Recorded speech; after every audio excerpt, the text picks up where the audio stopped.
മഹാരാഷ്ട്രയിലെ നാഗ്പൂരിൽ മുഗൾ ചക്രവർത്തിയായിരുന്ന ഔറംഗസേബിന്റെ ശവകുടീരം പൊളിച്ചു മാറ്റുന്നതുമായി ബന്ധപ്പെട്ട് ഉടലെടുത്ത വിവാദങ്ങളും സംഘർഷങ്ങളും ഗുജറാത്ത് കലാപത്തിന് ശേഷം ഇന്ത്യ കണ്ട മറ്റൊരു വർഗീയ കലാപമായി മാറേണ്ടതായിരുന്നു. എന്നാൽ തക്ക സമയത്ത് അതിശക്തമായ നിയമ നടപടികളുമായി കളത്തിലിറങ്ങിയ മഹാരാഷ്ട്ര സർക്കാർ കലാപങ്ങൾക്കും അക്രമങ്ങൾക്കും കളമൊരുക്കിയവരെ ഒന്നടങ്കം അറസ്റ്റ് ചെയ്ത് തുറങ്കിലടച്ചതോടെ വലിയ ദുരന്തങ്ങളാണ് ഒഴിവായത്. മുഗൾ ചക്രവർത്തിയും ഇന്ത്യയും മുഴുവൻ മുഗൾ ഭരണത്തിന് കീഴിലാക്കുവാനുള്ള നടപടികളുമായി മുമ്പോട്ടു പോയ ഔറംഗസേബിന്റെ ശവകുടീരം പൊളിച്ചു മാറ്റുവാൻ ആവശ്യപ്പെട്ട് VHP, ബജ്രംഗ് ദൾ സംഘടനകളുടെ നേതൃത്വത്തിൽ നടന്ന നീക്കങ്ങളാണ് സംഘർഷങ്ങളിലേക്ക് വഴിമരുന്നിട്ടതെങ്കിലും ഇപ്പോൾ പുറത്തുവരുന്ന തെളിവുകളുടെ വെളിച്ചത്തിൽ അതിനു മുമ്പേ തന്നെ ചിലർ വർഗീയ കലാപങ്ങൾക്ക് കളമൊരുക്കിക്കൊണ്ട് നീങ്ങുകയായിരുന്നു എന്ന കാര്യം ഉറപ്പായിരിക്കുകയാണ്. നാഗ്പൂരിൽ ചിറ്റിനസ് പാർക്ക് ചൗക്കിൽ ഒരു വിഭാഗം നടത്തിയ അക്രമത്തിൽ വലിയ തോതിലുള്ള തീവെപ്പ്, കല്ലെറിയൽ എന്നിവ കൂടാതെ 2 JCB മെഷീനുകളും 40 വാഹനങ്ങളും കത്തിക്കുകയും പോലീസ് വാനുകൾ തകർക്കുകയും പോലീസ് ഉദ്യോഗസ്ഥർക്ക് നേരെ കടുത്ത ആക്രമണങ്ങൾ നടത്തുകയും ചെയ്തിരുന്നു. ഈ ഏറ്റുമുട്ടലിൽ കുറഞ്ഞത് 10 കലാപവിരുദ്ധ കമാൻഡോകളും 2 IPS ഉദ്യോഗസ്ഥർക്കും 2 ഫയർമാൻമാർക്കും പരിക്കേറ്റു. കൂടാതെ 30ഓളം പോലീസ് ഉദ്യോഗസ്ഥർക്കാണ് ഈ സംഘർഷത്തിൽ പരിക്കേറ്റത്.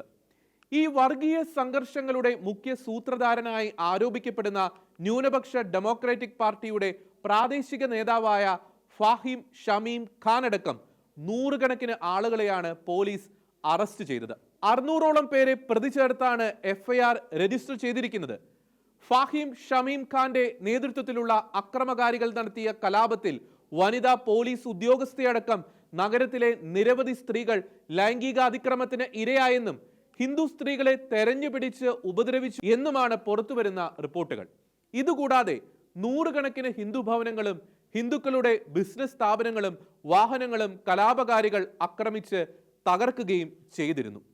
മുഗൾ ചക്രവർത്തിയുടെ ശവകുടീരം സാംഭാജി നഗറിൽ നിന്ന് നീക്കം ചെയ്യണമെന്ന് ആവശ്യപ്പെട്ട് വിശ്വ ഹിന്ദു പരിഷത്തും ബജ്രംഗ് ദളും നടത്തിയ പ്രക്ഷോഭത്തിനിടെ ഖുറാൻ വാക്യങ്ങൾ പതിച്ച ചാദർ എന്നറിയപ്പെടുന്ന തുണി കത്തിച്ചതായി പ്രചരണം ഉണ്ടാവുകയും അത് മുതലെടുത്ത് നാഗ്പൂർ നഗരത്തിലെ മുസ്ലിം കേന്ദ്രങ്ങളിൽ നിന്ന് ആളുകൾ സംഘടിച്ച് വിവിധ ഭാഗങ്ങളിൽ കലാപം രൂക്ഷമാക്കുകയുമായിരുന്നു.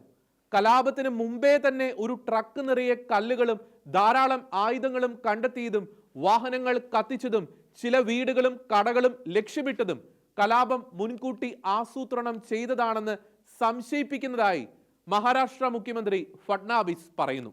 ഇന്ത്യയിൽ നടന്ന ഏറ്റവും വലിയ വർഗീയ കലാപമായിരുന്ന ഗുജറാത്ത് കലാപത്തിന് സമാനമായ രീതിയിലുള്ള കലാപങ്ങൾക്കാണ് നാഗ്പൂരിൽ ചിലർ കളമൊരുക്കിയത്.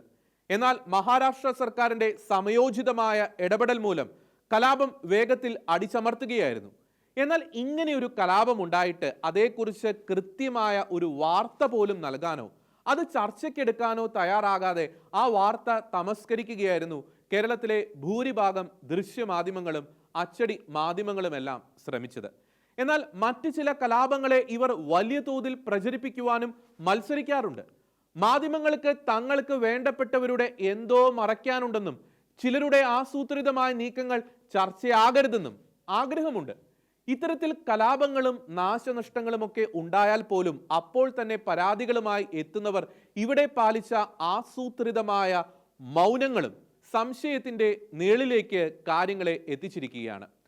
കലാപകാരികളുടെ താമസ സ്ഥലങ്ങൾ UP മോഡലിൽ ബുൾഡോസർ ഉപയോഗിച്ച് തകർത്തിട്ടും ഇവിടെ പലർക്കും അത് വാർത്തയായില്ല. അങ്ങനെ ഇരിക്കെയാണ് ഈ കലാപവുമായി ബന്ധപ്പെട്ട് സംശയാസ്പദമായി ഒരു ബംഗ്ലാദേശിയെ പോലീസ് അറസ്റ്റ് ചെയ്തിരിക്കുന്നത്. അതോടെ നാഗ്പൂർ കലാപത്തിന്റെ ഓരോ ആസൂത്രണങ്ങളും നിഗൂഢമായ അജണ്ടകളും പുറത്തേക്ക് വരികയാണ്. ഇന്ത്യയിൽ അനധികൃതമായി താമസിച്ചുവെന്ന് ആരോപിച്ച് മുംബൈ ക്രൈംബ്രാഞ്ച് മഹാനഗരത്തിലെ ദാദറിൽ നിന്ന് ബംഗ്ലാദേശിയായ അസീസുൾ നിസാനുൾ റഹ്മാനെ അറസ്റ്റ് ചെയ്തപ്പോഴാണ് നാഗ്പൂരിൽ നടന്ന അക്രമത്തിൽ ഇയാൾക്ക് പങ്കുണ്ട് എന്ന സൂചനകൾ ക്രൈംബ്രാഞ്ചിന് കിട്ടുന്നത്. അതേക്കുറിച്ചുള്ള അന്വേഷണം ഇപ്പോൾ ശക്തമാക്കിയിരിക്കുകയാണ്. 6 വർഷമായി നാഗ്പൂരിൽ താമസിക്കുന്ന ഇദ്ദേഹവും കൂട്ടരും അക്രമം നടക്കുമ്പോഴും നാഗ്പൂരിലായിരുന്നുവെന്നും എന്നാൽ കലാപത്തിന് ശേഷം നാഗ്പൂരിലെ ഹസൻബാഗ് നിവാസിയായ അദ്ദേഹം ദാദറിൽ എത്തിയെന്നും ദിവസക്കൂലിക്കാരനായ റഹ്മാൻ വ്യാജ രേഖകൾ ഉപയോഗിച്ച് ആധാർ കാർഡ് നേടിയതായും സമ്മതിച്ചിട്ടുണ്ടെന്നും ക്രൈംബ്രാഞ്ച് ഉദ്യോഗസ്ഥർ പറയുന്നു. അതോടൊപ്പം വിദേശത്തേക്ക് പോകാനായി വ്യാജമായി നാഗ്പൂരിൽ നിന്ന് തന്നെ പാസ്പോർട്ടും അയാൾ തരപ്പെടുത്തിയിട്ടുണ്ട്. നാഗ്പൂർ കലാപക്കേസിൽ പ്രധാന പ്രതികളായ ഫഹീം ഖാനും യൂസഫ് ഷെയ്ഖിനും ശേഷമാണ് ഇയാൾ അറസ്റ്റിലായത്. തുറന്നുകിടക്കുന്ന അതിർത്തി വഴിയിലൂടെ ബംഗ്ലാദേശിൽ നിന്ന് ഇത്തരക്കാർ അനധികൃതമായി ഇന്ത്യയിലേക്ക് കുടിയേറുന്നുണ്ടെന്നും അത്തരക്കാരെ സ്വീകരിച്ച് വോട്ടവകാശവും കൊടുത്ത് വോട്ട് ബാങ്ക് ആക്കുന്നത് ബംഗാൾ മുഖ്യമന്ത്രി മമതാ ബാനർജിയാണ് എന്നുമാണ് ഇപ്പോൾ ലോക്സഭയിൽ കേന്ദ്ര ആഭ്യന്തരമന്ത്രി പ്രസ്താവിച്ചത്. ഏതായാലും നാഗ്പൂരിൽ പ്രശ്നമുണ്ടാക്കാൻ ചിലർ നടത്തിയ നീക്കങ്ങൾ ഇപ്പോൾ കലാപമായി പൊട്ടിത്തെറിക്കാനുണ്ടായ മുഖ്യ കാരണം മുഗൾ ചക്രവർത്തിയായ ഔറംഗസേബിനെ പ്രതിനായകനാക്കി ബോളിവുഡിൽ അടുത്തിടെ ഇറങ്ങിയ ഛാവ എന്ന സിനിമയാണ്. മറാത്ത രാജാവായിരുന്ന ശിവാജിയുടെയും സായിബായിയുടെയും മകനായി ജനിച്ച സംഭാജി രാജയാണ് 1681 മുതൽ 1689 വരെ മറാത്ത സാമ്രാജ്യം ഭരിച്ചിരുന്നത്. അദ്ദേഹത്തിന്റെ ഭരണത്തിനിടയിൽ മുഗൾ ചക്രവർത്തിയായ ഔറംഗസേബിന്റെ ഡെക്കാൻ കീഴടക്കാനുള്ള ശ്രമത്തെ ചെറുക്കുകയും പ്രധാന മുഗൾ നഗരമായ ബുർഹാൻപൂരിൽ ആക്രമണം നടത്തിയത് ഉൾപ്പെടെ നിരവധി സൈനിക നീക്കങ്ങൾക്ക് സംഭാജി നേതൃത്വം നൽകുകയും ചെയ്തു. മറാത്ത സാമ്രാജ്യത്തിന്റെ അഖണ്ഡത മാത്രം ലക്ഷ്യമാക്കി 1682 മുതൽ 1688 വരെ അദ്ദേഹം നിരവധി യുദ്ധങ്ങൾ നടത്തി.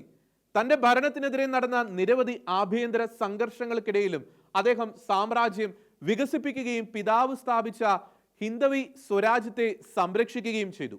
1689 ഔറംഗസീബ് സംഭാജിയെ പിടികൂടി 40 ദിവസത്തോളം പീഡിപ്പിക്കുകയും അങ്ങേയറ്റം ക്രൂരമായ രീതിയിൽ ശരീരത്തിലെ തൊലിയെല്ലാം പൊളിച്ചെടുത്ത് ക്രൂരവും വേദനാജനകവുമായ രീതിയിൽ 1689 മാർച്ച് 11 അദ്ദേഹത്തെ കൊല്ലുകയും ചെയ്തു എന്നതാണ് ഛത്രപതി ശിവജിയുടെ മകനായ സംഭാജിയുടെ ചരിത്രം. ഈ ഔറംഗസേബിനെ സമാജ്വാദി പാർട്ടി MLA ആയ അബു ആസ്മി പ്രശംസിച്ചത് മുതൽ മഹാരാഷ്ട്രയിൽ നേരിയ തോതിൽ സംഘർഷാവസ്ഥ നിലനിൽക്കുകയായിരുന്നു. അതിനിടയിലാണ് ഛാവ സിനിമ പുറത്തിറങ്ങുന്നത്. അതേ തുടർന്ന് ഛത്രപതി സംഭാജി നഗർ ജില്ലയിലെ ബുൽദാബാദിൽ സ്ഥിതി ചെയ്യുന്ന മുഗൾ ചക്രവർത്തി ഔറംഗസേബിന്റെ ശവകുടീരം നീക്കം ചെയ്യണമെന്ന് ആവശ്യപ്പെട്ട് നടന്ന പ്രകടനത്തോടെയാണ് കലാപാന്തരീക്ഷം സംജാതമായത്. ഏതായാലും ബംഗ്ലാദേശിയടക്കം അറസ്റ്റിലായവരിൽ നിന്നും പുതിയ വെളിപ്പെടുത്തലുകൾ വന്നുകൊണ്ടിരിക്കുകയാണ്.